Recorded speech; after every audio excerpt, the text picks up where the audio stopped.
जय हो मेरे नीम करोली वाले बाबा की। बाबा जी, हमें अगली बार आप बहुत जल्दी बुलाना और हम आएंगे आपके दर्शन करने के लिए। मुझे हारने मत देना बाबा, मेरा जीतना बहुत जरूरी है। अकेले चल दिया हूँ इस राह पर, मंजिल का मिलना बहुत जरूरी है। यहाँ सब खड़े हैं घेर कर मुझे मेरी हार का तमाशा देखने, इनके मुंह पर तमाचा मारना जरूरी है। चाहे जितना दूर हो जाऊं मैं इस दुनिया से, मुझे प्लीज हमेशा अपने पास रखना।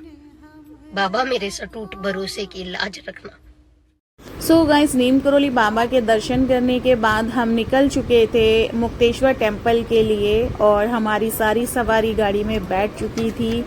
और देखिए कितना सुंदर है ना, उत्तराखंड देवभूमि सच में वाकई में ही देवभूमि है। यहाँ पर देव विराजमान है साक्षात। और यहाँ पर हम सारे बैठ गए थे, बच्चे यहाँ पर पीछे खेल रहे थे और खेलते खेलते ये सफ़र पूरा हो जाता है। आपको जैसे कि पता है, हंसते हंसते कट जाए रस्ते, जिंदगी यूं ही चलती रहे। तो ज़िंदगी हंसी खुशी ही काटनी चाहिए, कभी दुख के सहारे। दुख तो देखिए आना जाना लगा रहता है, लेकिन जितना खुशी खुशी काटेंगे उतना ही ज़्यादा आप खुश रहेंगे। आप दुखी भी होंगे तो भी आप खुश रहेंगे। तो यहाँ पे हमारे देवर जी बैठे हैं चिक्की को लेके, और चिक्की इतनी शैतान है कि बस पूछो ही मत। पहले तो ये बहुत शांत रहती थी, पहले मैं बहुत शांत रहती थी, अब मैं शैतान हो गई हूँ। तो यहाँ पर उसको कोने पे इसलिए बिठाया गया ताकि वो थोड़ा सा शांत रहे। उसको पहाड़ों पे जो है गाड़ी में एसी नहीं चलाया जाता। हालांकि मौसम बहुत अच्छा था, ठंडा मौसम था, लेकिन हम जितना ऊपर जा रहे थे उतनी तेज़ धूप, सूरज हमें लग रहा था, तो गर्मी भी लग रही थी थोड़ी बहुत, क्योंकि बच्चों ने भी गर्म कपड़े पहने हुए थे, अनुज ने भी पहने हुए थे, सबने पहने हुए थे। मोस्टली मैंने, देवरानी ने, देवर ने नहीं पहने थे, क्योंकि हम इंजॉय करने आए थे। हमें ठंड का तो लुत्फ़ उठाना ही था, वापस दिल्ली जाके गर्मी में रहना ही था। तो हमने कहा नहीं, हम लोग नहीं। हमने शॉल रखी थी अपनी अपनी, बट हमने वो नहीं ली थी क्योंकि हमें नीड ही नहीं लगी, क्योंकि हम पहाड़ों पे इतना चल रहे हैं, इतना मतलब भगवान जी के जो हमारे बैठे हैं, जितने भी हमारे देव हैं वो इतनी इतनी ऊंचाइयों पे बैठे हैं। थोड़ा बहुत रन तो कराते ही हैं वो कि मेरे मंदिर तक आओ तो चल कर आओ। तो जितना हम लोग चल के जा रहे थे उतना ही हमें गर्मी भी लग रही थी, बॉडी टेम्परेचर थोड़ी सी हीट हो जाती है। तो यहाँ पर हम बस मुक्तेश्वर महाराज जी के दर्शन करने जा रहे हैं। मुक्तेश्वर टेम्पल जो है महादेव जी का मंदिर है।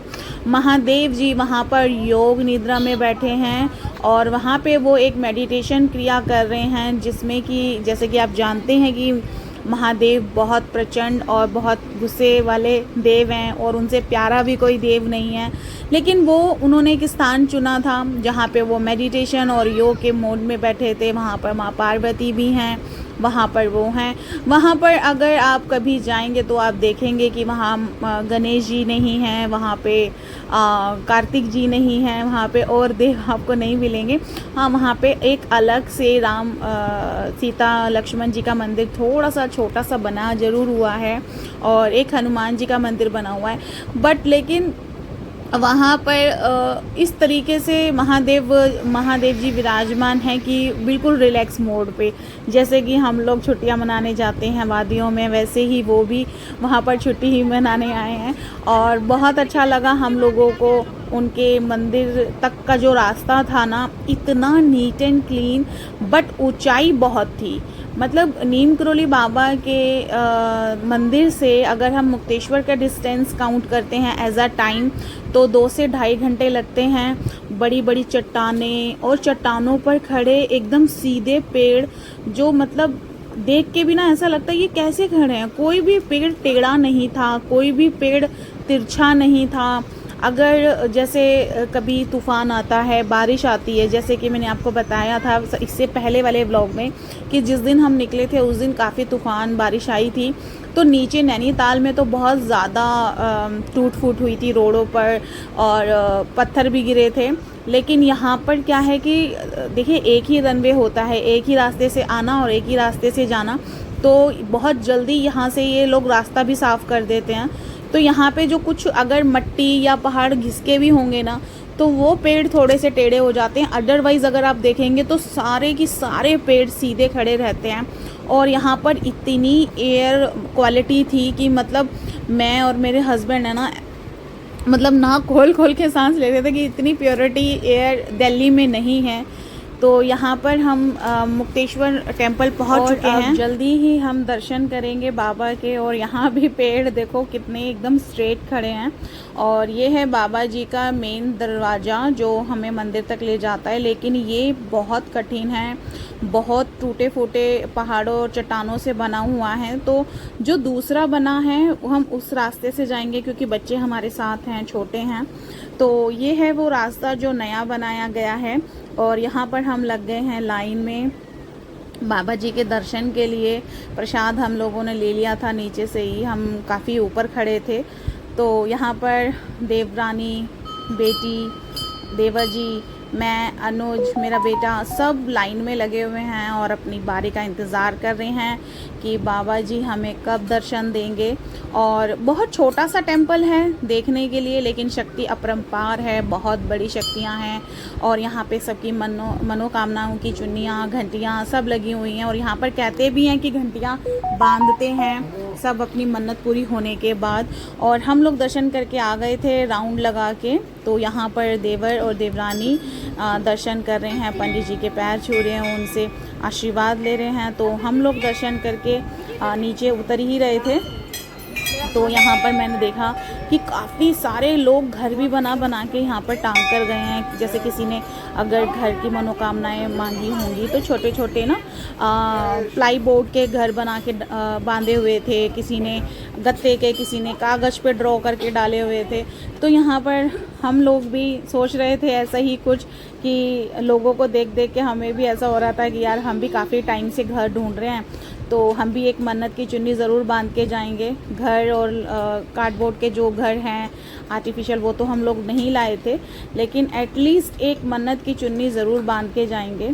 तो कोशिश है कि बाबा जी हमारी बहुत जल्दी सुनेंगे कि हमारा घर बने। और जैसे ही हम थोड़ा सा नीचे उतरे थे महादेव जी के मंदिर से, तो यहाँ पर छोटा सा हनुमान जी का मंदिर बना हुआ है। वो अपने हर रूप में यहाँ पर विराजमान है।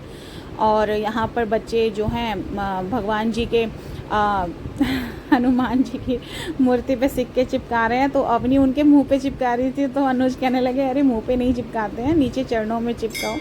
और हमने फिर हनुमान जी के दर्शन करने के बाद बाबा जी के कानों के द्वार खोले घंटी बजा के कि बाबा जी प्लीज़ हमारी सुन लो, हम बहुत परेशान हो चुके हैं। नया हाउस ढूंढते ढूंढते पता नहीं बाबा जी ने क्यों कान बंद करे हुए हैं। और मुझे हंसी भी इस बात पर आ रही है सोच सोच के कि मैंने ऐसा कोई मंदिर नहीं छोड़ा, मैंने ऐसी कोई पूजा पाठ नहीं छोड़ी जिसमें मैंने अपने घर को सबमिट ना करा हो, अपने घर के लिए नहीं मांगा हो। लेकिन क्या करें, जो जब होना है वो तब होना है। तो इंतज़ार है मुझे उस पल का, उस घड़ी का जब हमारी मनोकामना, हमारी मन्नत भगवान जी सुनेंगे। सो चलते हैं अब आगे के लिए। यहाँ पर देवर देवरानी जी भी आ गए थे दर्शन करके, और यहाँ पर वो भगवान जी को नतमस्तक हो रहे हैं कि हमें दोबारा बुलाएं। और यहाँ पर हम कोशिश कर रहे थे कि थोड़ी देर बैठें, क्योंकि यहाँ पर ना बेंचेस लगे हुए हैं। लेकिन उससे पहले अनुज ने कहा कि चलो मन्नत की चुन्नी बांध लेते हैं। तो हम दोनों हस्बैंड वाइफ आ गए थे। ठीक महादेव जी के टेम्पल के सामने ही हमने अपनी मन्नत की चुनरी बांधी थी कि बाबा जी बस अब बहुत हुआ, अब तो हमारी सुन लो। और दर्शन करने के बाद हम निकल गए थे आगे के लिए। हमें जाना था नैना देवी। नैना देवी है नैनीताल लेक के पास। तो हमें काफ़ी सफ़र तय करना है जो कि है 3 घंटे का। अब 3 घंटे बाद मिलेंगे हम आपको नैना देवी में। आगे के सफ़र को यूं ही जारी रखेंगे। मिलते हैं नेक्स्ट व्लॉग में, तब तक के लिए बाय।